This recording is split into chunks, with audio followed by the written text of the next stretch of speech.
Okay, so welcome back to our reading of chapter 2. Now we go to plains. Plain क्या है? Plane एक ऐसी जगह है जो बिल्कुल फ्लैट है और इसकी हाइट जो है ये बहुत ज़्यादा नहीं होता है। समुंदर से इसकी हाइट बहुत ज़्यादा नहीं होता है, इसीलिए इसको हम लोग लो लाइंग कहते हैं, मतलब जो समुंदर के करीब जगह है, जो काफ़ी नीची जगह है। देखो प्लेट्यू पहाड़ में क्या होता है, पहाड़ का शेप, पहाड़ का माउंटेन का शेप क्या होता है, ऐसा होता है। तो माउंटेन का जो सबसे नीची वाली हिस्सा है और सबसे ऊंची वाला हिस्सा है, इसका हाइट में बहुत डिफरेंस होता है। लेकिन प्लेन चूंकि ऐसा होता है, तो प्लेन का सबसे नीची वाला हिस्सा और सबसे ऊंचे वाला हिस्से में जो हाइट का डिफरेंस वो बहुत ज़्यादा नहीं होता। तो प्लेन्स जो है वो या तो बिल्कुल फ्लैट होते हैं या तो थोड़ा बहुत ऊंचा नीचा हो सकता है, लेकिन बहुत ज़्यादा नहीं। ओके, पहाड़ से जो नदियां निकलते हैं वो पहाड़ से उतर के प्लेन्स के अंदर से होते हुए जाते हैं। ये नदियां पहाड़ से बहुत ज़्यादा फर्टाइल, यानी कि बहुत उपजाऊ मिट्टी ये पहाड़ से लेकर आते हैं, जो मिट्टी प्लेन्स पर ये नदियां जमा करते हैं, जिससे प्लेन्स के ऊपर खेती बाड़ी बहुत ज़्यादा होता है। देखो प्लेन लैंड जो है उसमें खेती बाड़ी की सुविधा है, घर बनाने की सुविधा है, सड़क बनाने की सुविधा है। अर्थात प्लेन लैंड में जीना पहाड़ या प्लेट्यू या हिल में जीने से प्लेन लैंड में जीना बहुत ज़्यादा आसान होती है। इसीलिए प्लेन लैंड में बहुत लोग रहते हैं, तो प्लेन लैंड का पॉपुलेशन बहुत ज़्यादा होता है। देखो भारत की northern plains of India, US की प्रेरीज, ये दुनिया का कुछ इंपॉर्टेंट प्लेन्स की एग्जाम्पल है। प्लेन्स हमारे लिए इंपॉर्टेंट क्यों हैं? देखो प्लेन्स के जो सॉइल होते हैं, प्लेन्स में जो मिट्टी होती है वो बड़ा उपजाऊ होता है, फर्टाइल होता है, इसलिए खेती बाड़ी यानी कि एग्रीकल्चर के लिए वो बहुत सूटेबल होता है। और देखो प्राचीन काल में इंसान को जो, चूंकि प्लेन्स के अंदर से बहुत सारे नदियाँ बहती है, तो प्लेन से इंसान को, प्राचीन काल से प्लेन में इन नदियों से इंसान को पानी मिलता था। ये नदियों के ज़रिए लोग आसानी से एक जगह से दूसरी जगह सफ़र कर सकते थे। इसलिए हम लोग देखते हैं कि प्राचीन काल में जो भी सिविलाइजेशंस बना था, जैसे Indus valley civilisation, Mesopotamian civilisation, ये सारे सिविलाइजेशंस प्लेन लैंड में ही बना था। प्लेन लैंड में चूंकि घर बार बनाना आसान है, इसीलिए दुनिया के सबसे बड़े बड़े जो शहर है वो प्लेन लैंड में ही बनता है। देखो प्लेन लैंड में सड़क बनाना, रेलवे लाइन लगाना, एरोड्रोम्स मतलब एयरपोर्ट बनाना, ये सब प्लेन लैंड में बहुत आसान होती है। उसी तरह से प्लेन लैंड में कारखाने बनाने भी आसान होते हैं, इसलिए ज़्यादातर बड़े बड़े कारखाने हम प्लेन लैंड में ही देखते हैं। After that we come to deserts. What are deserts? Deserts एक बहुत बड़ी इलाका होता है जो बालू से भरा हुआ है। हिंदी में डेजर्ट को हम लोग रेगिस्तान कहते हैं। देखो कुछ डेजर्ट्स होते हैं जहाँ का टेम्परेचर बहुत ज़्यादा हाई है, और कुछ डेजर्ट्स होते हैं जो बहुत ठंडा है। गर्म हो या ठंडा हो, डेजर्ट में हम लोग बिल्कुल वेजिटेशन मतलब पेड़ पौधे देख नहीं पाते। थोड़ा बहुत जो पेड़ पौधे यहाँ पर उगते हैं, ये बड़े कम पानी में, लिटिल वाटर में ये सरवाइव कर सकते हैं। देखो डेजर्ट का टेम्परेचर बहुत एक्सट्रीम होता है। एक्सट्रीम होता है मतलब दिन यहाँ पे बहुत ज़्यादा गर्म होता है और रात बहुत ज़्यादा ठंडे होते हैं। अक्सर डेजर्ट में तेज़ हवा बहता है और इस हवा के साथ बालू यानी कि सैंड हवा के साथ उड़कर एक जगह से दूसरा जगह चला जाता है। तो बालू, हवा के साथ जब बालू उड़ रहा है, अगर उस हवा के रास्ते में थोड़ा सा भी कुछ आ जाए तो इसके साथ टकरा के बालू जमने लगता है और धीरे धीरे और जमते जमते बालू का पहाड़ बन जाता है। तो डेजर्ट में हम जो बालू का पहाड़ देखते हैं, इनको हम लोग ड्यून्स कहते हैं। क्या बोलते हैं? We call them dunes. तो देखो सहारा डेजर्ट जो नॉर्थ अफ्रीका में है, ये दुनिया की सबसे बड़ी डेजर्ट है। इसके अलावा अफ्रीका की कालाहारी डेजर्ट, साउथ अमेरिका की आटाकामा डेजर्ट, भारत की थार डेजर्ट, ये कुछ इंपॉर्टेंट डेजर्ट्स की एग्जाम्पल है। अब हम लोग आते हैं कोस्ट। नाउ व्हाट डू, अच्छा अ प्लेस, देखो जहां पर लैंड और सी मीट करता है, जिस जगह पर लैंड खत्म होता है और सी शुरू होती है, उस जगह को हम लोग कहते हैं कोस्ट। कुछ ज़्यादातर कोस्ट जो है वो बालू से ढका हुआ होता है। कोस्ट में भी, जैसे रेगिस्तान में हम लोग बालू पाते हैं, तो कोस्ट जहाँ पे लैंड और सी मिक्स मिलता है, लैंड खत्म होता है, सी शुरू होती है, वो जगह भी आमतौर पे बालू से ढका हुआ होता है। कुछ कोस्ट स्ट्रेट्स होते हैं, स्ट्रेट का मतलब होता है कुछ कोस्ट है जो बिल्कुल ऐसा होता है, और कुछ कोस्ट होते हैं जो ब्रोकन होते हैं, यानी कि थोड़ा टेढ़ा मेढ़ा ऐसा होता है। ऐसा कोस्ट को हम लोग कहते हैं ब्रोकन कोस्ट। ठीक है, कुछ कुछ जगहों पे कुछ ऐसी जगह है, जैसे यही वाला जगह ले लो, टेक दिस प्लेस, देखो ज़मीन का ये हिस्सा समुंदर के अंदर निकला हुआ है, तो मतलब ये जगह जो है ये तीनों साइड से पानी से घिरा हुआ है। तो कोई भी ऐसा लैंड की टुकड़ा जो तीनों साइड से पानी से घिरा हुआ है, इट इज कॉल्ड पेनिनसुला, इसको हम लोग पेनिनसुला बोलते हैं। जैसे देखो भारत का, अच्छा कोई भी पेनिनसुला की, देखो मैं एक डायग्राम बनाता हूं, मान लो ये एक पेनिनसुला है, suppose this is a peninsula, ठीक है, मानो इस ये ज़मीन की तीनों तरफ पानी है, तो ये एक पेनिनसुला है। किसी भी पेनिनसुला का एकदम जो नीची वाली एरिया, जो टिप है, उसकी एकदम शुरुआती इलाका जो है, इसको बोलते हैं cape, this is called cape. तो अगर देखो, जैसे अगर हम एग्जाम्पल दे, तो भारत का जो दक्षिण का हिस्सा है, इंडिया का जो सदर्न पार्ट है, वो तीनों तरफ पानी से भरा है, तो वो है पेनिनसुला। और ये जगह का जो एकदम साउदर्न, एकदम दक्षिण वाली हिस्सा है, वो केप है, इसको बोलते हैं, इसका नाम है, भारत का जो केप है, इसको हम लोग केप कॉमरिन का नाम से जानते हैं। तो इंडिया का जो पेनिनसुला है, उसका जो केप है, उसको हम लोग केप कॉमरिन का नाम से जानते हैं। अरेबियन पेनिनसुला ये दुनिया की सबसे बड़ी पेनिनसुला है। देखो बिल्कुल जैसे कोई ज़मीन जो तीन साइड पानी से घिरा हुआ है, उसको पेनिनसुला बोलते हैं, उसी तरह से अगर कोई बड़ा पानी का इलाका हो जो तीन साइड से ज़मीन से घिरा हुआ है, उसको हम लोग बे बोलते हैं, दैट इज़ कॉल्ड अ बे। तो यहाँ पर देखो, ये जहाँ पेनिनसुला हो गया, उसी तरह से ये जो पानी है, ये देखो तीन साइड में ये घिरा हुआ है लैंड से, तो ये हो गया एक बे। जैसे भारत की बे ऑफ बंगाल एक बे का एग्जाम्पल है। भारत का ईस्ट में, पूर्व में जो बे ऑफ बंगाल है, वो बे की एक एग्जाम्पल है। अब आइलैंड क्या है? देखो आइलैंड होता है एक ज़मीन जो चारों साइड में पानी से भरा हुआ है। जैसे श्रीलंका एक आइलैंड हो गया, अंडमान एंड निकोबार एक आइलैंड हो गया। दुनिया का सबसे बड़ा आइलैंड है ऑस्ट्रेलिया।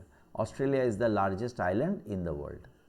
अब देखो rivers, now water rivers, rivers किसे कहते हैं? What do you understand by rivers? देखो rivers, a river is a large outlet of, river क्या है? एक बहता हुआ पानी है। रिवर इज अ रिवर, बहता हुआ पानी है। ये रिवर बर्फ पिघलने से, पहाड़ में बर्फ पिघलने से, बर्फ का पिघला हुआ पानी से रिवर की शुरुआत होती है। कभी कभी बारिश की पानी से भी, एक जगह पे अगर बहुत ज़्यादा बारिश पड़ता है तो उस बारिश की पानी से भी रिवर शुरू होती है। रिवर का जो कोर्स है, उसका तीन भाग होता है। पहाड़ में जहाँ से रिवर की शुरू होती है, उसको कहते हैं अपर कोर्स या यंग कोर्स। यहाँ पर नदी के पानी बहने की स्पीड जो है वो बहुत भारी तेज़ होता है। उसके बाद देखो ये डायग्राम अगर ले लो, if you take this diagram, ये पहाड़ वाली जो हिस्सा है, दिस इज अपर कोर्स। यहाँ तक पहाड़ वाले हिस्से को अपर कोर्स बोलते हैं। उसके बाद जो बीच वाला हिस्सा है, that is called the middle course और द मैच्योर कोर्स। मिडिल या मैच्योर कोर्स में आके रिवर की पानी की रफ्तार काफ़ी घट जाता है, और जब रिवर एकदम समुंदर की करीब आ जाता है, यहाँ पे इसकी रफ्तार बहुत धीमा हो जाता है और ये जाके समुंदर से मिल जाता है। ये जो आखिरी पार्ट है रिवर की, इसको लोअर कोर्स या ओल्ड कोर्स, लोअर कोर्स या ओल्ड कोर्स रिवर की कहा जाता है। देखो रिवर जब पहाड़ के अंदर से होते हुए गुजरता है, तो वो अलग अलग लैंडफॉर्म, कई डिफरेंट तरह की लैंडफॉर्म बनाता है। जैसे वी शेप्ड वैली, वी जैसा दिखता हुआ वैली, जैसे बहुत गहरा वैली जिसको कैनियन या गॉर्जेस कहते हैं। ठीक है, रिवर जहाँ से निकलता है उस जगह को कहते हैं रिवर के सोर्स, और जहाँ पे जाके कोई रिवर समुंदर से मिलता है, that place is called the mouth of the river. तो देखो ये जो डायग्राम दिया गया है, यहाँ से जहाँ से रिवर निकल रहा है ये रिवर का सोर्स है, और जहाँ पे ये समुंदर से मिल रहा है this is the mouth of the river. Okay okay, अब देखो जैसे जैसे कोई रिवर समुंदर के करीब आते जाता है वो बहुत धीमा हो जाता है, और रिवर के अंदर जो बालू कंकर वगैरह रहता है वो रिवर के रास्ते में जम जाता है, और रिवर मजबूर हो जाता है कि वो अपने आप को कई अलग अलग धारा में, चैनल में बांटकर फिर वो जाके समुंदर में मिलता है। तो रिवर की जो आखिरी ये जगह है समुंदर के में मिलने का पहले का जो ये आखिरी हिस्सा है जहाँ पे वो बहुत सारे ब्रांचेस में बटकर मिलता है समुंदर से, तो ये अलग अलग रिवर की ब्रांचेस के बीच में जो ज़मीन बनता है that is called the delta. तो डेल्टा कहाँ बनता है? जहाँ पर रिवर अपने आप को बहुत सारे धाराओं में बांटकर समुंदर में जाकर फिर मिलता है, that place is called the branch called the delta. तो दुनिया का सबसे बड़ा डेल्टा है सुंदरबन डेल्टा, जो हमारी गंगा नदी ने बनाया है। ओके, देखो कुछ नदियां हैं जिसमें सारा साल पानी होते हैं, कुछ नदियां होते हैं जो जिसमें बरसात की पानी भी आता है और बर्फ़ पिघलने का पानी भी आता है।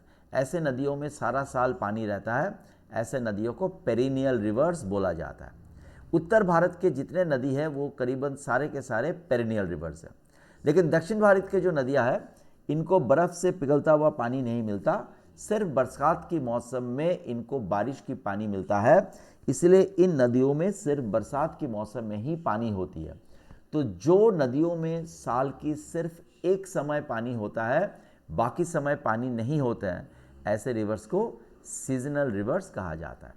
देखो जिस जगह से कोई बड़ा नदी गुजरता है अक्सर क्या होता है, बगल से छोटे छोटे नदियां आकर उस बड़े नदी से मिलते हैं। तो किसी बड़े नदी से मिलने वाले जो छोटे नदियां हैं उनको ट्रिब्यूटरी कहा जाता है, दे आर कॉल्ड ट्रिब्यूटरीज।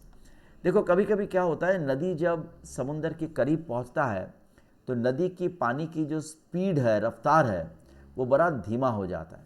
इसके वजह से नदी के अंदर जो कंकड़ बालू मिट्टी वगैरह होता है वो नदी और उसको आगे बहा नहीं पाता, तो वो नदी के अंदर ही वो जमने लगता है, वो नदी के अंदर ही वो जमने लगता है। तो नदी के अंदर जब वो जमने लगता है और नदी इनको हटा नहीं पाता है तो अभी ऑब्वियसली क्या होता है, नदी अपने आप को अलग अलग ब्रांच में डिवाइड करके इनके बीच में से गुजरता है। तो एक नदी जब इस तरह से अपने आप को अलग अलग ब्रांच में डिवाइड कर देता है तो किसी नदी से निकलने वाले जो ब्रांच होते हैं इनको डिस्ट्रीब्यूटरी कहते हैं, ठीक है, they are called distributaries. So this is the chapter, go through the video if you find it difficult to understand. अच्छा अब देखो, नदी जब कोई प्लेन के अंदर से गुजरता है तो दुनिया के कुछ इंपॉर्टेंट रिवर्स क्या क्या है, जैसे यूएस का मिसिसिपी, अफ्रीका का कॉन्गो, इंडिया का गंगा एट्सेट्रा। तो नदी का पानी से खेती बाड़ी होती है और नदी इंसान को ड्रिंकिंग वाटर प्रोवाइड करता है। अच्छा ये वाला पिक्चर देखो, ये वाला पिक्चर, ये मैं प्लेटू मैं पेनिनसुला बोल रहा था ना, ये देखो इंडिया का साउदर्न पार्ट का डायग्राम है। तो इंडिया का जो दक्षिण हिस्सा है ये देखो तीनों तरफ से पानी से घिरा हुआ है, दिस इज़ अ प्लेट्यू। इस प्लेट्यू को हम लोग बोलते हैं, इंडिया का प्लेट्यू को डेकान प्लेट्यू, और प्लेट्यू का जो एकदम नीचे वाला हिस्सा होता है this is called a cape. तो ये हो गया Cape Comorin. Okay, so this is this chapter, if you find it difficult to understand anywhere please tell me in the class, I will explain again. तो अब यहाँ पर हम थोड़ा आ जाते हैं ऑब्जेक्टिव क्वेश्चंस में। ब्लैक फॉरेस्ट माउंटेन कैसा माउंटेन है? Black Forest is a block mountain. A low land between hills और माउंटेन्स, हिल्स या माउंटेन्स के बीच में जो नीची ज़मीन होते हैं उसको क्या बोलते हैं? वैली। देखो जिस तरह का लैंड फॉर्म में सबसे ज़्यादा, the land form which is the most thickly populated, मतलब जिस तरह का लैंड फॉर्म में सबसे ज़्यादा लोग रहते हैं उसको क्या बोलते हैं? उसको बोलते हैं plains. Atacama desert, Atacama desert कहाँ दिखने को मिलता है? साउथ अमेरिका में। A place where land meets the sea is called, जिस जगह पे लैंड और सी मीट करता है उसको कहते हैं coast. Okay, the low land between two mountains, दो माउंटेन के बीच में जो लो लैंड है उसको क्या बोलते हैं? Valley. The dash plateau is known as the roof of the world, दुनिया की छत, कौन सा प्लेटू को बोला जाता है? Tibet plateau. A triangular piece of land near the mouth of a river is called, नदी के माउथ के पास, जहां पे नदी समुद्र में मिलता है, वहां पे जो त्रिकोण जमीन दिखाई देता है, ट्रायंगुलर लैंड, उसको क्या बोलते हैं? Delta. A perennial river starts in the, a perennial river, जो नदी में हमेशा पानी रहता है, वो कहाँ शुरू होती है? उसका शुरू होती है ग्लेशियर में। इन द, तो हम एक काम करते हैं, ग्लेशियर माउंटेन में मिलता है, तो हम दोनों को मिला के लिख देते हैं इन द माउंटेन ग्लेशियर, भाई इन द ग्लेशियर, सॉरी ये माउंटेन ग्लेशियर दरकार नहीं है, इन द ग्लेशियर। ग्लेशियर से वो शुरू होता है, तभी उसमें सारा साल पानी होता है, ठीक है। बरसात जब वो नहीं होता है तब भी ग्लेशियर से बर्फ़ का पिघला हुआ पानी उसे मिलता है, इसीलिए सारा साल उसमें पानी मिलता है। ओके, अगला, पेनिनसुला का टिप को क्या बोलते हैं? पेनिनसुला के टिप को बोलते हैं केप। दुनिया का सबसे बड़ा डेजर्ट कौन सा है? Largest desert, Sahara. The highest peak in the world, दुनिया का सबसे ऊंचा पीक क्या है? Mount Everest, Mount Everest. The island country in the Indian Ocean, Indian Ocean में एक ऐसा आइलैंड जिसमें एक कंट्री बना हुआ है, ऑस्ट्रेलिया। ऑस्ट्रेलिया एक आइलैंड है और अपने में एक कंट्री भी है। अच्छा, एक काम करो, इसको हम ऑस्ट्रेलिया न लिख के घर के पास का कोई नाम देते हैं, श्रीलंका। ओके, ये एक आइलैंड भी है और ये अपने में एक कंट्री भी है, श्रीलंका।